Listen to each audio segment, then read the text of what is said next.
Assalamualaikum warahmatullahi wabarakatuh. Ya, teman-teman sekalian, saat ini kami berada di salah satu masjid yang begitu megah luar biasa, bertepatan di Teluk Bayur.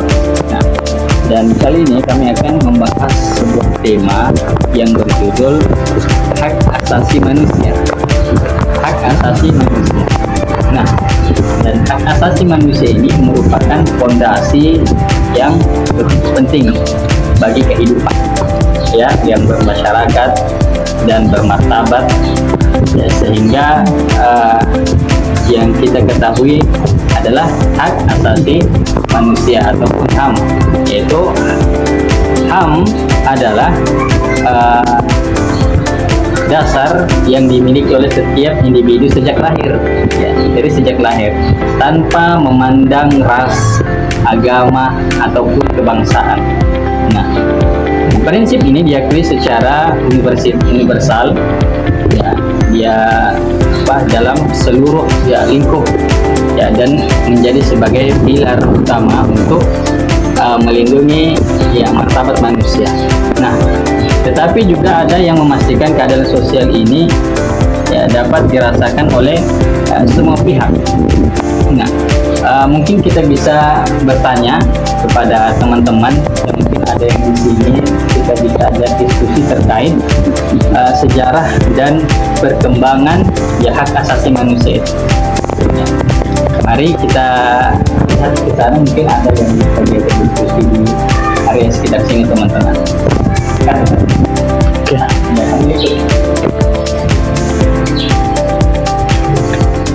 tuh, sepertinya ada dua orang itu, mungkin bisa kita langsung bertanya kepada mereka terkait sejarah dan perkembangan hak asasi manusia.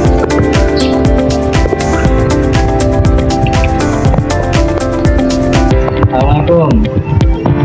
Waalaikumsalam. Ya, silakan Mas.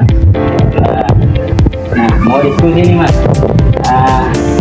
Seperti apa kita nih mau diskusi tentang hak asasi manusia. Nah, seperti apa hak asasi manusia itu, sejarah dan perkembangan hak asasi manusia seperti apa Mas? Mungkin dari Masnya dulu. Dari Masnya, Mas siapa namanya? Ramadhani. Mas Ramadhani. Nah, mungkin bisa jelaskan Mas terkait tentang sejarah dan perkembangan hak asasi manusia. Silakan Mas. HAM bukanlah konsep baru sejarah yang mencatat perjalanan panjang gagasan tentang hak manusia, mulai dari Yunani dan Romawi kuno. Kini kita mengenal pemikiran awal tentang keadilan dan kebebasan. Salah satu tonggak yang penting adalah makna Carta yang lahir pada tahun 1815, sebuah dokumen yang membatasi kekuasaan pemerintah dan memberikan hak-hak kepada rakyat. Pada era modern, Deklarasi Universal Hak Asasi Manusia atau DUHAM yang disahkan oleh PBB pada tahun 1998 menjadi landasan penting perlindungan HAM di seluruh dunia. Selain itu, berbagai gerakan sosial, perjanjian internasional terus memperkuat konsep HAM hingga saat ini. Nah, terus ada jenis-jenis hak asasi manusia. Yang pertama, hak sipil dan politik seperti kebebasan berpendapat, hak untuk memilih, hak atas perlindungan hukum, dan kebebasan dari penindasan.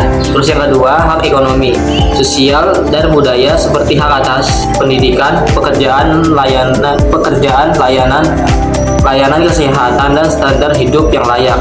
Terus yang terakhir, yang ketiga, hak kelompok tertentu yang bertujuan melindungi kelompok rentan seperti anak-anak, perempuan, penyandang disabilitas, dan minoritas dari diskriminasi dan kekerasan.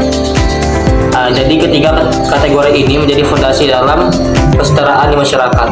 Wah, Masya Allah. Baik Mas, terima kasih Mas atas penjelasannya, bagus sekali. Nah, terus yang ingin kami tanyakan Mas, terkait tentang implementasi asasi dan pelanggaran hak asasi manusia itu? Atau mungkin bisa dijelaskan tentang seperti apa upaya perlindungan dan penegakan hak asasi manusia? Mungkin Mas, siapa namanya? Mas Fadri. Mungkin Mas Fadri bisa bantu jelaskan Mas terkait tentang dua poin tersebut. Baik, sepengetahuan saya tentang implementasi dan pelanggaran hak asasi manusia, saya akan jelaskan. Namun hadirin yang saya hormati, dalam pelaksanaan HAM sering menghadapi tantangan. Ada negara-negara yang sukses melindungi HAM melalui undang-undang dan kebijakan yang kuat. Namun pelanggaran HAM seperti genosida, perdagangan manusia, diskriminasi, dan penyiksaan masih kerap terjadi di berbagai belahan dunia. Penyebabnya beragam, mulai dari konflik, ketidakadilan sosial, hingga penyalahgunaan kekuasaan. Terus yang selanjutnya, setahu saya, yang saya pernah cari-cari di searching di sosial media, yaitu upaya perlindungan dan penegakan hak asasi manusia. Meski begitu, upaya perlindungan penegakan HAM tersebut dilakukan di Indonesia. Kita memiliki Komnas HAM, sementara di tingkat internasional ada organisasi seperti Amnesty International dan Hukum Rights Watch yang secara aktif mengadvokasi dan perlindungan HAM. Hukum internasional seperti konvensi alat penting dalam menegakkan keadilan. Selain itu, masyarakat sipil, media, dan organisasi non-pemerintah memiliki peran besar dalam menjaga hak-hak dasar manusia. Baik yang saya sampaikan, Mas. Wah, terima kasih Mas sudah memberikan penjelasan kepada kami terkait implementasi, kemudian ada pelanggaran hak asasi manusia, dan juga seperti apa upaya perlindungan tentang penegakan hak asasi manusia. Nah, keren sekali Mas. Masnya dari mana sebelumnya? Saya dari kalau Masnya sama. Oh, nah, tadi Masnya dari mana? Sebelum ke sini ada kegiatan? dari Keramat. Oke, dari Kraton. Oh, dari Kraton. Oh, musim yang di sini. Ya, Oh, siap. Saya juga dari sana loh pada hari. Tadi sempat penjelasan, kami minta penjelasan dari Bapak. Nah, kebetulan juga ada tugas. Jangan-jangan kita sama di sana ya. Oke, baik. Ya, mungkin seperti itu dulu ya. Nanti ada sebenarnya beberapa yang ingin saya tanyakan. Ya, tapi karena kondisi cuaca mungkin kurang mendukung, nanti kita kapan-kapan kita ngobrol lagi di tempat yang lain karena kondisi kemudian perjalanan rumah kita jauh sekali. Mungkin demikian. Ya. Oke, itu tadi teman-teman penjelasan terkait tentang sejarah dan perkembangan hak asasi manusia, kemudian ada jenis hak asasi manusia, kemudian tadi juga sudah dijelaskan implementasi dan pelanggaran hak asasi manusia, dan juga ada bagaimana cara pengupayaan perlindungan ataupun seperti apa perlindungan dan penegakan hak asasi manusia. Nah, untuk poin yang pertama tadi sudah dijelaskan oleh saudara kita Ramadhani dan Fazri. Nah, untuk pertanyaan selanjutnya mungkin kami akan langsung tanyakan kepada teman kita, yaitu Aditya. Ya, Aditya. Ya, mungkin tentang tantangan, seperti apa tantangan di masa depan ya, tentang hak asasi ini. Mungkin seperti teman-teman, mari kita lihat, kita simak penjelasan dari beliau. Teman-teman, selanjutnya saya akan menjelaskan tantangan dan masa depan hak asasi manusia.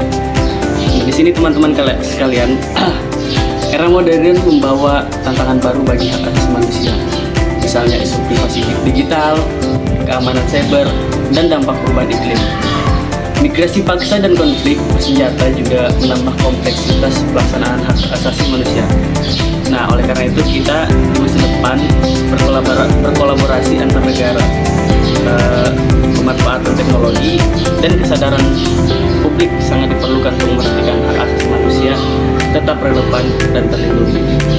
Nah, di sini sebagai penutup, izinkan saya pribadi menegaskan bahwasanya hak asasi manusia itu adalah fondasi kehidupan masyarakat yang harmonis. Adalah fondasi pentingnya bagi kehidupan bermasyarakat yang harmonis. Menjaga dan menegakkan hak asasi manusia bukan hanya tanggung jawab pemerintah, tapi juga tanggung jawab kita semua sebagai individu maupun bagian dari masyarakat global. Dengan meningkatkan kesadaran advokasi dan kolaborasi, kita dapat mewujudkan dunia yang lebih adil, damai, dan bermartabat untuk semua manusia. Oke, sebagai penutup di sini, izinkan saya pribadi menegaskan bahwa hak asasi manusia adalah fondasi penting bagi kehidupan bermasyarakat yang harmonis. Menjaga tanggung jawab kita semua sebagai individu maupun bagian dari masyarakat. Tanggung jawab kita semua sebagai individu maupun bagian dari masyarakat global. Dengan meningkatkan kesadaran, advokasi, dan kolaborasi, kita dapat mewujudkan dunia yang lebih adil, damai, dan bermartabat untuk kita semua. Terima kasih atas semua segalanya.